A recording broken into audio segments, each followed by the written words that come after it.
तो चलिए अब हम एक और क्वेश्चन सॉल्व करते हैं। इस क्वेश्चन में हमें दो सर्कल्स की इक्वेशंस गिवन है और हमें इन दोनों सर्कल्स के लिए सेंटर एंड रेडियस फाइंड करनी है। तो चलिए अब हम इसे सॉल्व करते हैं। हम पढ़ चुके हैं कि जो सर्कल की स्टैंडर्ड इक्वेशन होती है वो ये होती है। अब यदि हम फर्स्ट पार्ट की बात करें तो फर्स्ट पार्ट में हमें सर्कल की ये इक्वेशन गिवन है। अब हम इसे सर्कल की स्टैंडर्ड इक्वेशन की फॉर्म में कन्वर्ट करेंगे तो हम इसे कुछ इस तरह से लिख सकते हैं।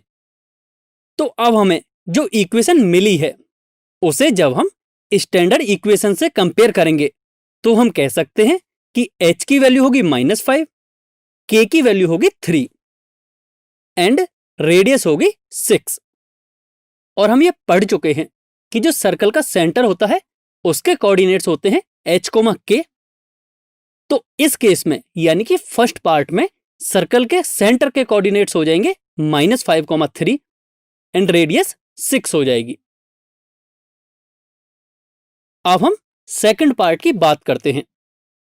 सेकंड पार्ट में हमें ये इक्वेशन गिवन थी। अब आप देख सकते हो कि ये इक्वेशन अभी स्टैंडर्ड फॉर्म में नहीं है, तो पहले हम इसे स्टैंडर्ड फॉर्म में कन्वर्ट करने की कोशिश करते हैं। तो हम इस इक्वेशन को कुछ इस तरह से लिख सकते हैं, जहां हमने -8x को 2x इंटू -4 लिखा है एंड 10y को 2y इंटू 5 लिखा है। अब हमने अगली स्टेप में -4 का होल स्क्वायर को ऐड किया है एंड -4 के होल स्क्वायर को सब्ट्रैक्ट किया है। इसी तरह हमने 5 स्क्वायर को ऐड किया है एंड 5 स्क्वायर को सब्ट्रैक्ट किया है। अब आप ये सोच रहे होंगे कि इससे फायदा क्या हुआ। अब इससे फायदा ये हुआ कि जो अभी हमें इक्वेशन मिली है हम उसे सॉल्व करके कुछ इस तरह से लिख सकते हैं, जहां आप देख सकते हो कि जो स्टार्टिंग के 3 टर्म्स हैं उन्हें हम x-4 का होल स्क्वायर लिख सकते हैं एंड इन 3 टर्म्स को y+5 का होल स्क्वायर लिख सकते हैं। अब इससे फायदा ये हुआ कि जो अभी हमें इक्वेशन मिली है वह कुछ स्टैंडर्ड फॉर्म की तरह ही है। अब हम इस इक्वेशन के जो कांस्टेंट टर्म्स हैं उनको सिंप्लीफाई करेंगे, जिससे हम कुछ इस तरह से लिख सकते हैं। अब जो हमारी स्टैंडर्ड इक्वेशन है उसमें हम देख सकते हैं कि जो कांस्टेंट टर्म है वह राइट हैंड साइड पे होना चाहिए। तो हम कांस्टेंट टर्म को राइट हैंड साइड पे ले जाएंगे तो हमारी इक्वेशन कुछ इस तरह की हो जाएगी। एंड हम देख सकते हैं कि जो स्टैंडर्ड फॉर्म है उसमें जो राइट हैंड साइड में कांस्टेंट टर्म है वह किसी नंबर का स्क्वायर की फॉर्म में होनी चाहिए।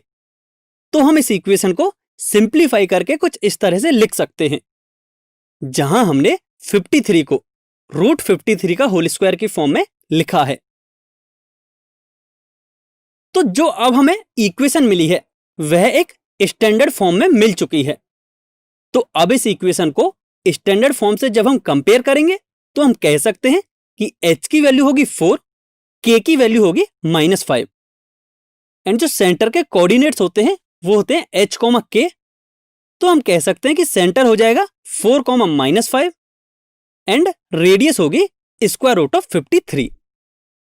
तो इस तरह से आप देख सकते हो कि यदि हमें किसी सर्कल की इक्वेशन गिवन हो तो हम उसके सेंटर एंड रेडियस कैसे फाइंड करते हैं।